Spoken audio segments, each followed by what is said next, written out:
Elhamdülillah ve salatu ve selamu ala men la nebiyye ba'de amma ba'd. Selamu aleyküm ve rahmetullahi ve berekatuhu.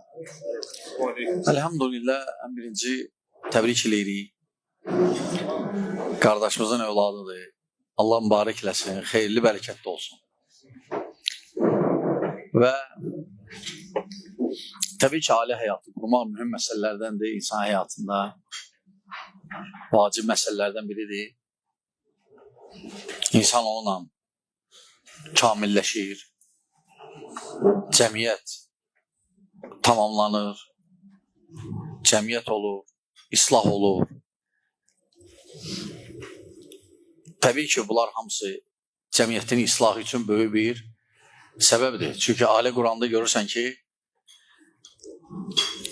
xüsusən də qıraq öz əmisi, öz xalası, öz dayısı, qızı, uşağı olmasa, qıraqdan məsələn evlənəndə görürsən ki, o tərəf böyük bir, məsələn, əgər adamın tərəfi varsa və oğlan tərəf, qız tərəf, bunlar hamısı qohumlaşır. Və bu da təbii ki, bu bir siyasətdir. Cəmiyyətin islah olmağı üçün, yəni, cəmiyyət yaxınlaşır insanlar. İnsanlar görürsən ki, qohum olduğunu görə artıq münasibət dəyişir.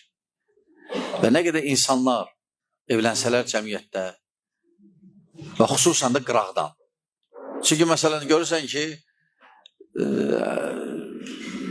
əmi oğluna, əmi qız evlənəndə heç dəyişmir. Heç nə var idi, elə də dayandı. Amma görürsən ki, məsələn başqa yerdən, tərəfdən alanda qohum olursan, başqa kənddən, başqa rayondan, başqa şəhərdən. Təbii ki, bu təsirləyir. Bu ailələrin həm xeyri üçündə, həm də cəmiyyətin xeyridir. Yəni, ailə həyatı qurmaq həmçinin cəmiyyət faydalanır. İslah olur cəmiyyət.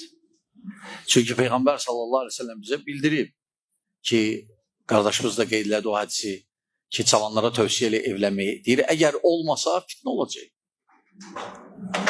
Ona görə evlənmək cəmiyyətdə fitnənin qabağını almaqdır və başqa məsələlərin qabağını almaqdır. Və sadəcə əsas nədir? Ailədə ciddi yanaşmaq, ailə dəyərlərinə ciddi yanaşmaq. Çünki